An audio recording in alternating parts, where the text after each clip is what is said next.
que es la otonecrosis vascular, asociada a la terapia de fosfonato. Primero hay que realizar hay que tener una relación, porque no vamos a decir toda otonecrosis que hago va a ser a causa de fosfonato, porque hay otras cosas, otros medicamentos, otras terapias que inducen la otonecrosis. Primero, la Sociedad Americana de Cirujanos Bucales y Maxilofaciales adoptó una definición de 3 características básicas. Primero, claro está, estar bajo terapia de fosfonato, porque no vamos a la otonecrosis si no estamos bajo terapia de fosfonato. El presentar tejidos expuestos de forma persistente por 8 semanas. Ahora, por 8 semanas. El odontólogo, siempre que hace invasiones al tejido o cirugía extensa, 8 semanas como la regla de oro para que el tejido sane, o ya esté lo suficiente sano para volver a trabajar. Ya hablamos de tipos de cirugía que se elimina tejido óseo, por ello ellos dan 8 semanas.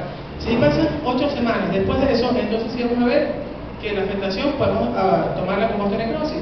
Igualmente, no prestar terapia de radiación maxilar o mandibular, porque la radiación hace otonecrosis cuando quedan muchos puntos durante mucho tiempo y se distorsiona. Claro, el tratamiento es diferente y puede ser atenuado.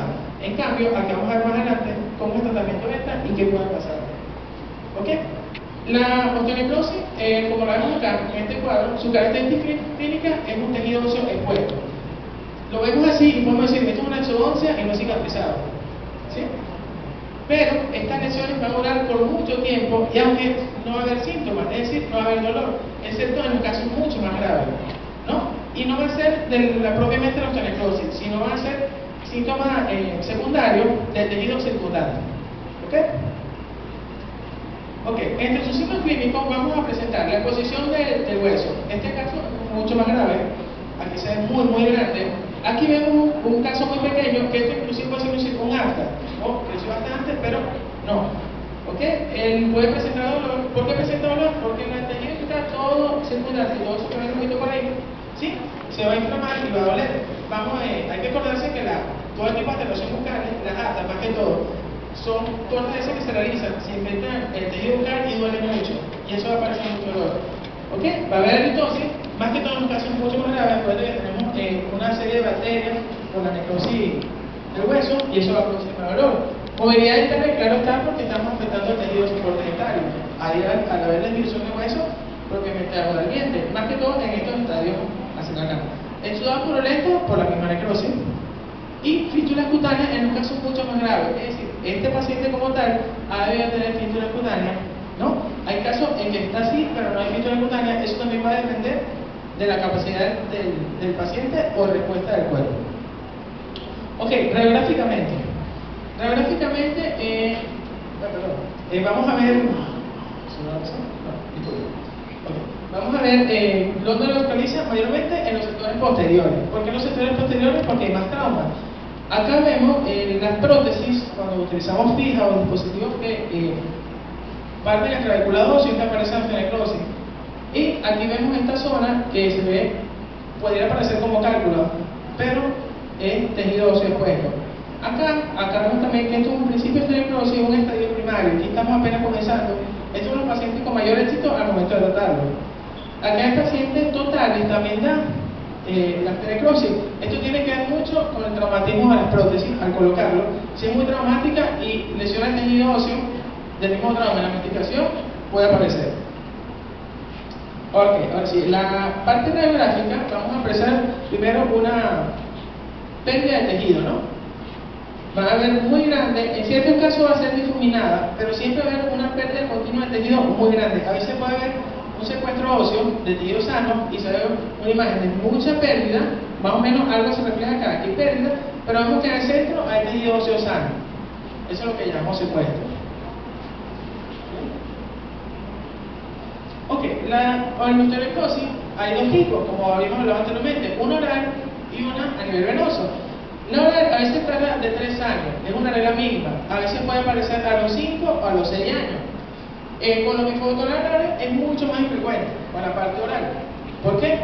Porque son mucho más agresivos que son por vía intravenosa. En los intravenosos puede ser al año de su uso. Estos medicamentos son por ciclo. Los vía intravenosos pueden ser de 12 ciclos a 24 ciclos dependiendo justamente del medicamento y la enfermedad. Los efectos del glutamato positivos son 10 años después de su uso que se mantienen en el hueso. Es decir, una larga bastante larga. Ok, mucho no se conoce, hay una valoración de riesgo de laboratorio, un examen que se hace. Es el telopéptido carboxiterminal de colágeno tipo 1, abreviado STX.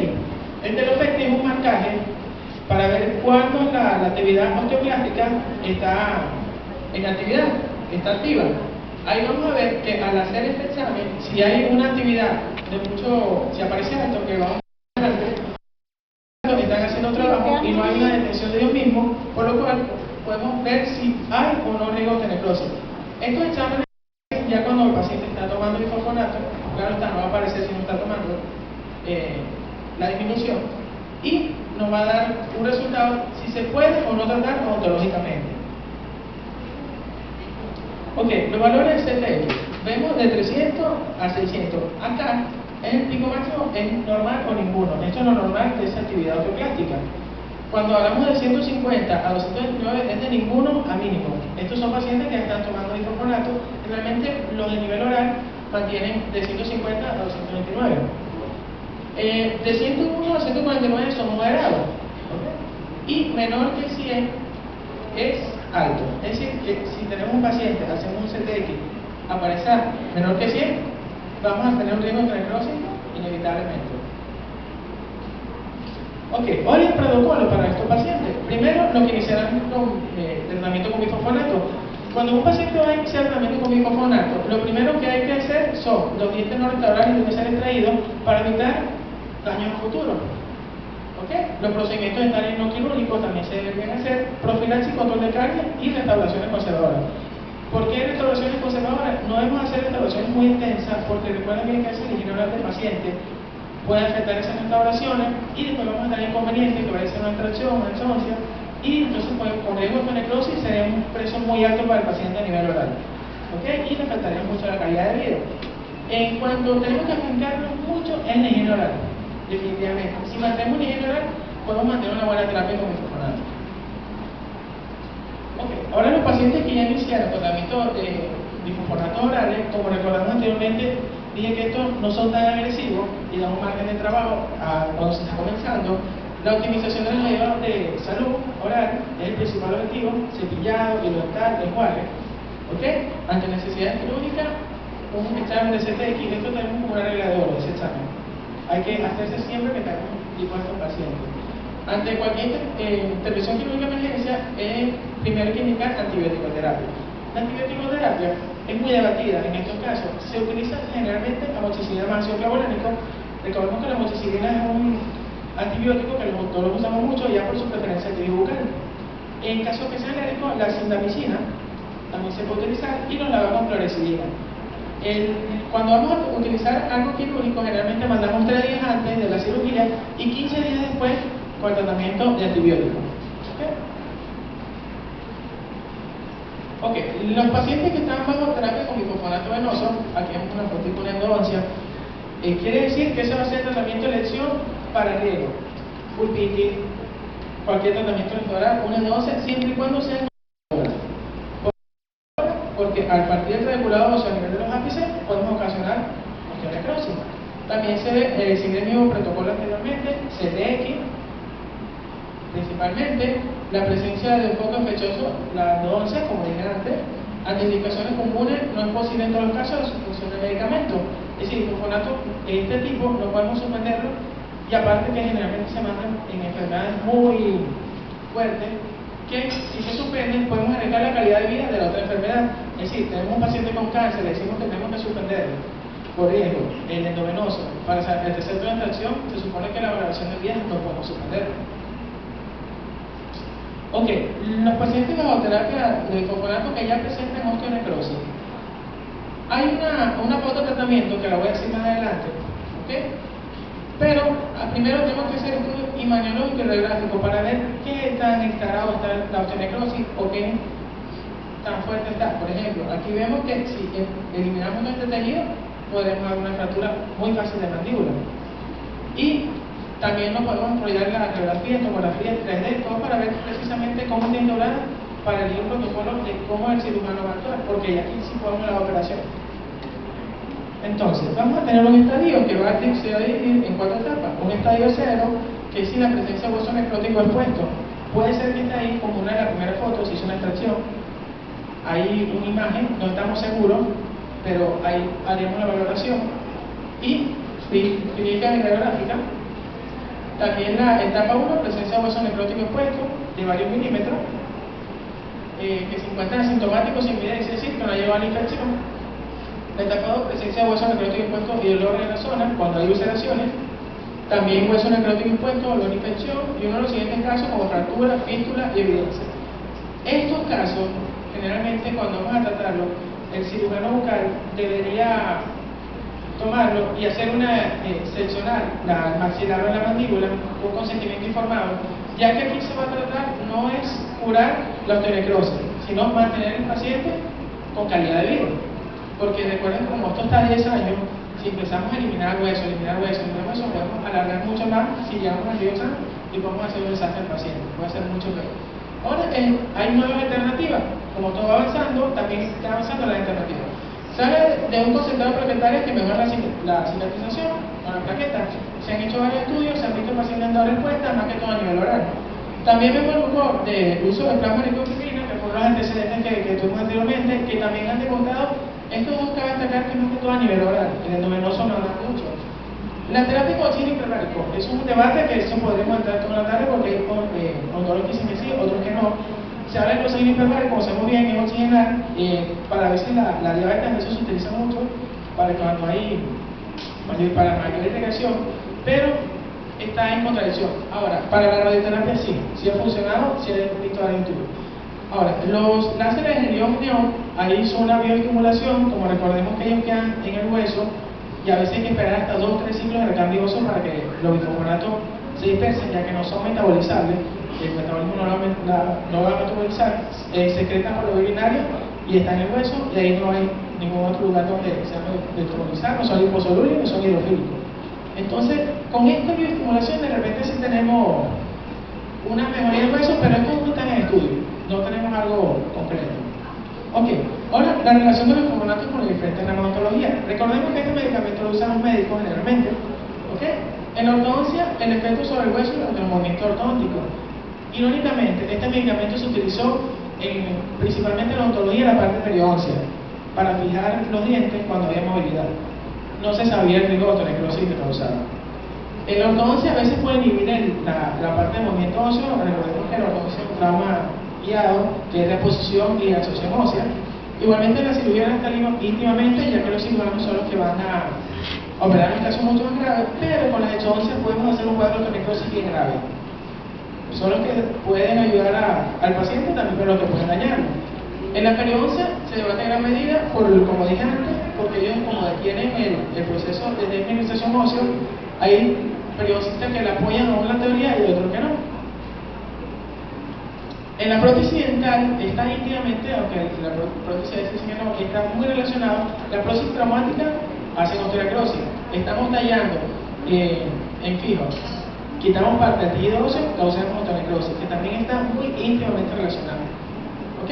En la ortopediatría hay muchos casos ahorita existentes de niños con cáncer, en los cuales se administra un caso de una niña muy conocido que falleció muy prematuramente.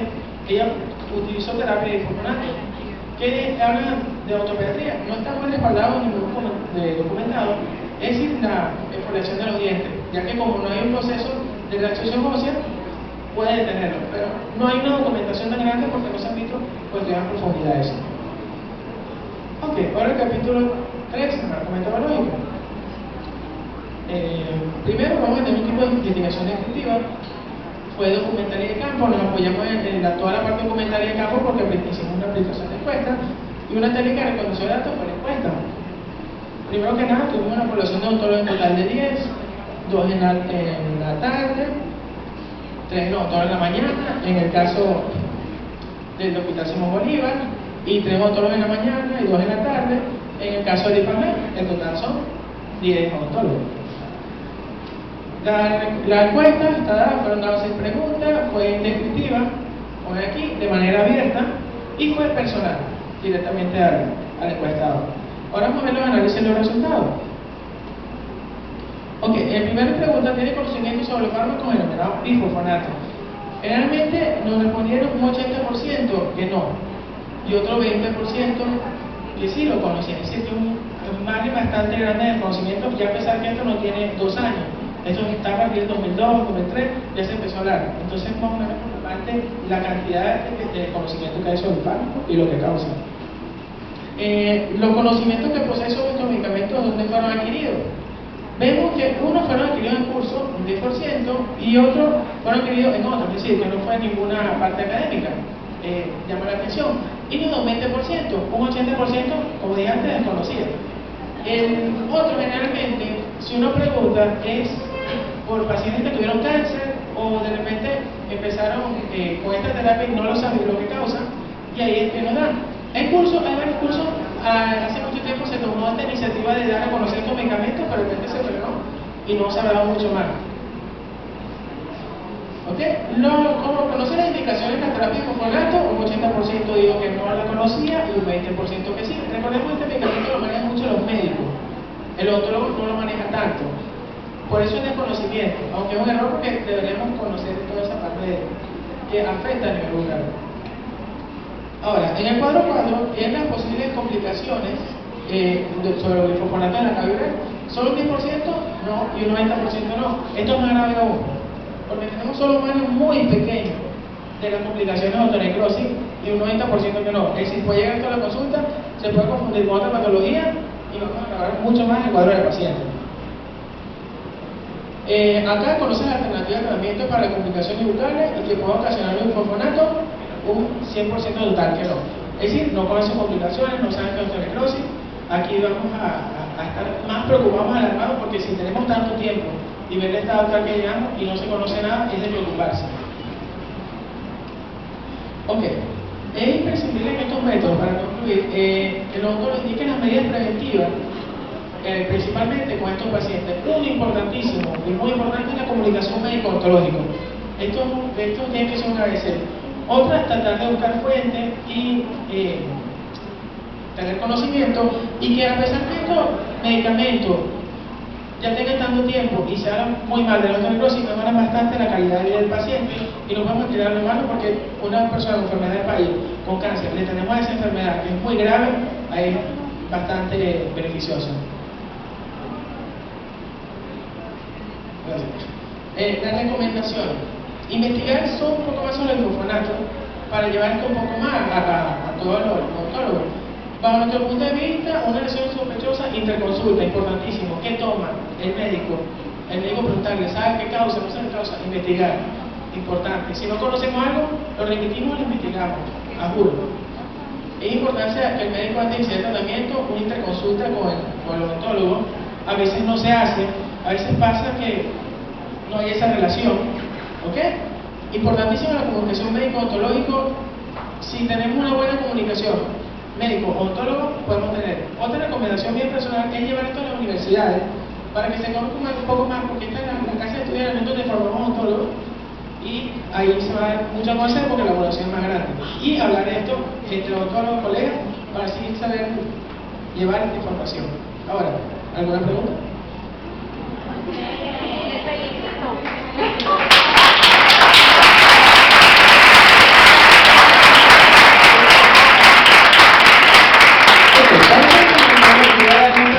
Actividades preventivas, luego viene mi compañero.